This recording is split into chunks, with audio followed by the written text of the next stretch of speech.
Welcome to the second Cooking with Koi. This one's going to be a bit different than the first one, I'll say, first of all, before we hop in to look at the ingredients. It's going to be a little more of me following a recipe and trying to see how it turns out and how it tastes with these ingredients, rather than me doing my own thing, trying to cook my own thing.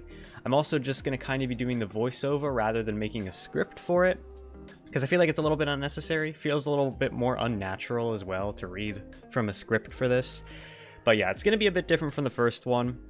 We are following a chocolate chip cookie recipe. Seems pretty simple, but if you watched my first one, the first Cooking with Koi, you know that I'm vegan.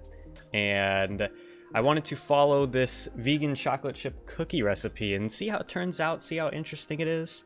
I've actually made this a few times before, but it's always turned out a bit different, so I figured with what I had here, I kind of just wanted to do a little Cooking with Koi with it, because it's a really fun thing to cook.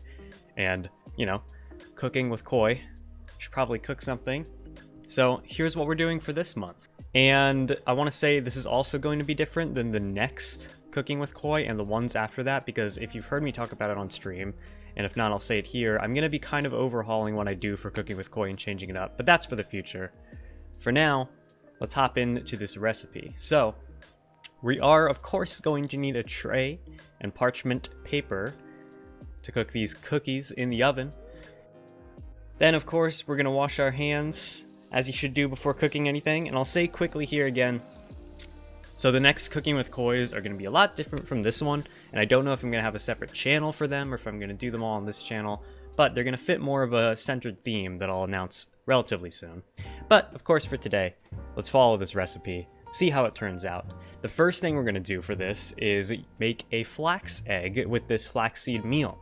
If you don't know what a flax egg is, it's essentially the same thing as what you would use an egg for in cooking, but rather than use an egg, you use this flax meal and some water, some warm water. So I'm going to get this ready to be prepared and grab the tablespoon as well as this bowl. While that's doing its thing, we can go ahead and preheat the oven to 350 degrees and go ahead and do the rest of the preparations. So I'm going to take the flaxseed meal, cut it open in a nice new bag.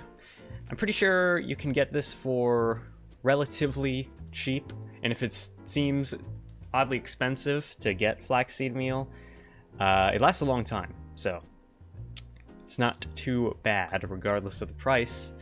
I'm going to put 1 tablespoon of this into the bowl, and then also grab 2 tablespoons of warmish water. Plop that in there as well.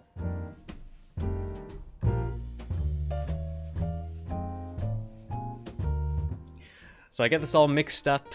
Just mix it a bit, you don't have to mix it too much, and then we're going to let that sit while we go ahead and prep everything else.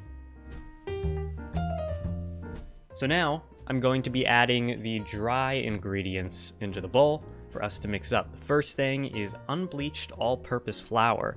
Now I want to say the recipe specifically calls for all unbleached flour because different flours will produce different results. I've made this recipe with a few different types of flour, and I can vouch for all-purpose unbleached flour being the best, most consistent one. It is 1 1/4 cup for us to place into this bowl and get prepared.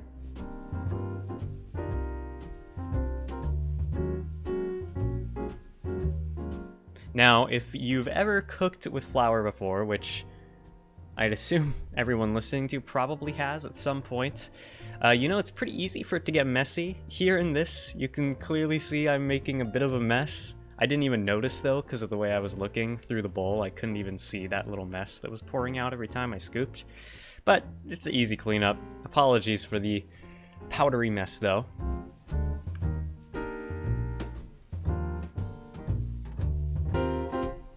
So now that we've got our 1 1/4 cup of all-purpose unbleached flour, we are going to continue with the rest of the dry ingredients.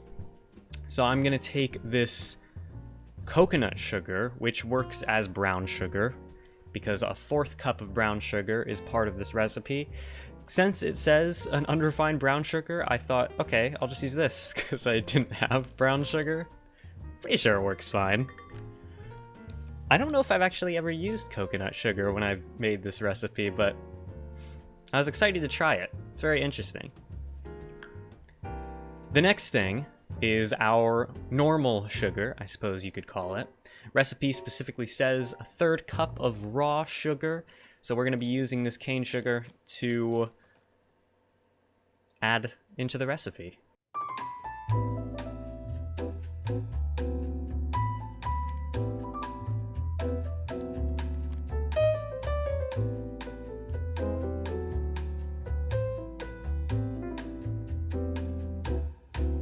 So we're going to place a 3rd cup of that in, and now the sugar's done, which means we can move on to the baking soda, the baking powder, and afterwards the salt.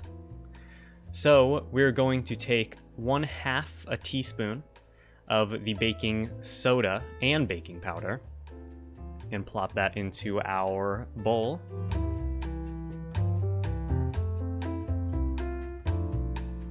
After this, we're going to take a little pinch of salt and plop that in as well, just a tiny bit. I never like to add too much, but a tiny bit can actually go a long way. So now we have all the dry ingredients in, which means it's time to move on to the wet. And the chocolate. Our flax egg is certainly done and ready to be added in as well as one of the wet ingredients. Don't know why I'm putting that emphasis on wet. So I'm going to take the vanilla extract. This is the one I use. All of this is from Whole Foods, by the way, if it wasn't already obvious where the ingredients are from with a lot of the labels. But we're going to take 1 teaspoon of vanilla extract. After that, we're going to take 2 tablespoons of this maple syrup. I get grade A amber color maple syrup because to me, I just like it the best.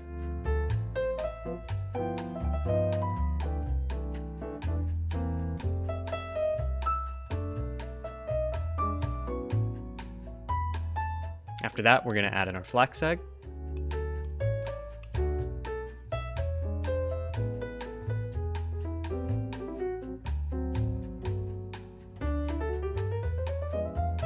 Which means now all that's left other than the chocolate is this coconut milk, or any plant milk for this recipe. I went with coconut milk because I hadn't used it before, and it's very important, especially with coconut milk, that you shake it up beforehand. Now, for whatever reason, I thought that I had shaken it up with this first bit that I poured in, but I didn't, as you can see by the clearness of the liquid. It should be a little more white. So luckily, I didn't pour it all in. I needed to add a little bit extra. So I actually shook it up and added in that extra. Won't make too much of a difference for the recipe, but it's very important to shake coconut milk to give it the right flavor and consistency that it should actually have, as you'll see when I pour in this bit right here.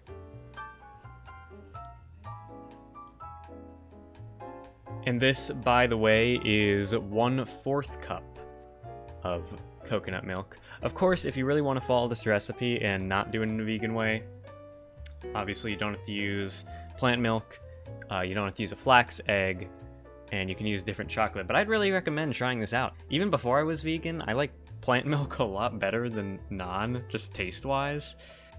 And I suppose as well, it's a little guilt-free health-wise, if that's something you care about. Obviously, that doesn't mean it's healthy to go snack on all these cookies, per se, but frees up a bit of that guilt, if that's something you're considering. So I have the Enjoy Life dark chocolate morsels. Very, very, very good. It's actually very hard to resist snacking on these throughout the day, as I do a lot. The recipe actually calls for a lot of these, 1/2 cup of vegan chocolate chips. So I put in a little bit less here. I've made this so many times that I have a general idea of what looks like 1/2 cup and what looks like less than 1/2 cup for this recipe. 1/2 cup is a lot, I will admit. So to calm down on the chocolate chips a little, add it a bit less. Then we're going to mix that all together and our batter will be done.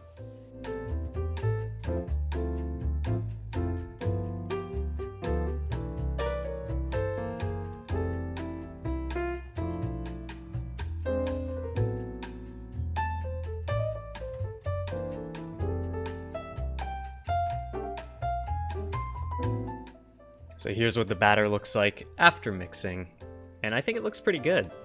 Turned out quite well. So now we're going to take that tray that we had at the beginning and start to prep all of these cookie batter bits.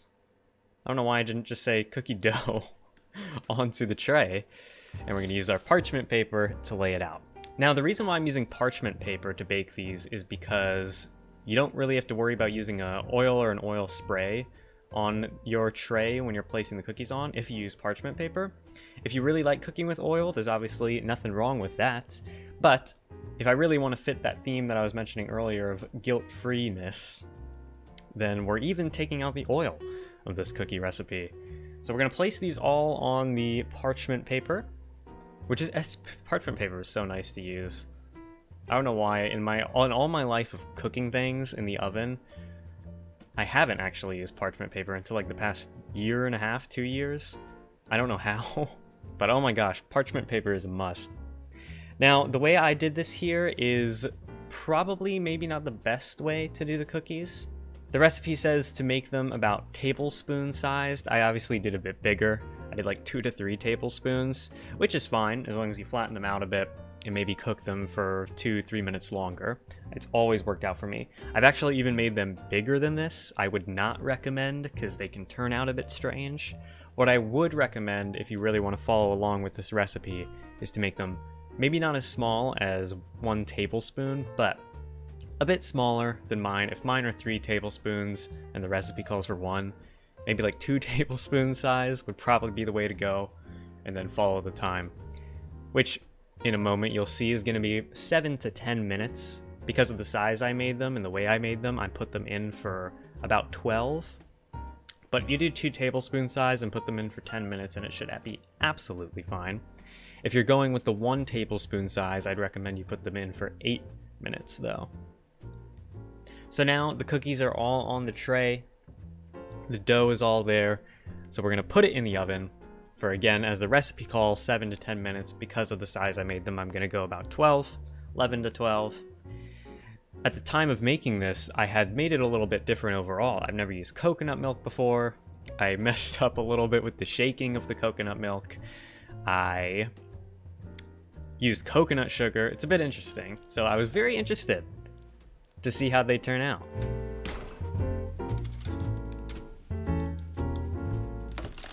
So, after letting them cool for about 5 minutes after taking them out, here's what the cookies look like. They do here look like they could be baked a bit more, but I have to say after feeling them, they seemed like they were done, and I really didn't want to put them in for longer than 12 minutes, especially with following the recipe and following how I've made them in the past. So, it was time to take the cookies off and put them onto a plate and give them some taste testing. As you can see, I've already taste tested one from the top right of the tray, and it was actually really, really good, taking it right out. Even though maybe it seemed like I could cook them for a bit longer, but if you're one of the types of people who don't like more crunchy cookies and like softer cookies, that right out of the oven was amazing.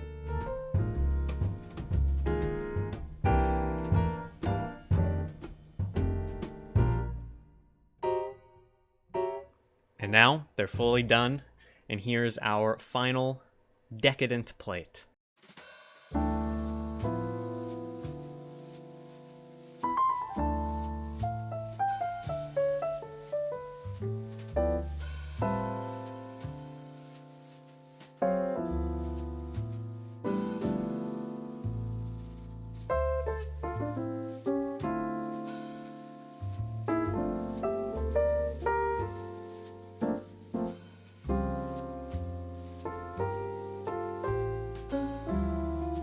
I should also mention that if you're actually going to want to make these, which again I do really recommend, the total time is going to be about the length of this video, so about 15 minutes to fully make them.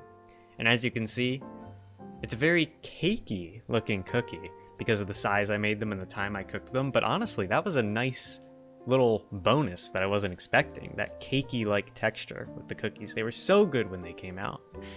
I do have to say, I must have messed up somewhere, because after that, after letting them cool for a bit and waiting a day, even though I ate like 4 or 5 of them, I don't think I cooked them or made them specifically in a way that benefited them after cooling for like a day, because they became a little bit like spongy and seemingly undercooked cake cookies that were slightly cold after. So they came out like oddly good but different than what you would normally think of when you think of a chocolate chip cookie, just because of the way I made them again. But after a day, got a little bit messed up. That being said, if you follow the recipe, if you take the changes that I said in this video and follow it that way, it will turn out really good, because the times I've made these and have done those things, they've been really, really good. Thank you so much for watching this Cooking with Koi. If you've made it to the end, really, really means a lot to have you here. I do, again, recommend following this recipe or following how I did it just to see how it turns out. Give it a try. If it's something that you think would interest you, feel free to check out my streams. Follow on Twitter for updates and things, all that good stuff. Links are always in the description. And again, the next Cooking with Koi will be a bit different. All the ones after this should be a bit different, because I'm going to be turning it into a newer thing, a more exciting thing, and I'm looking forward to talking about that more soon. Thanks again for watching, have a great day, and lots of love.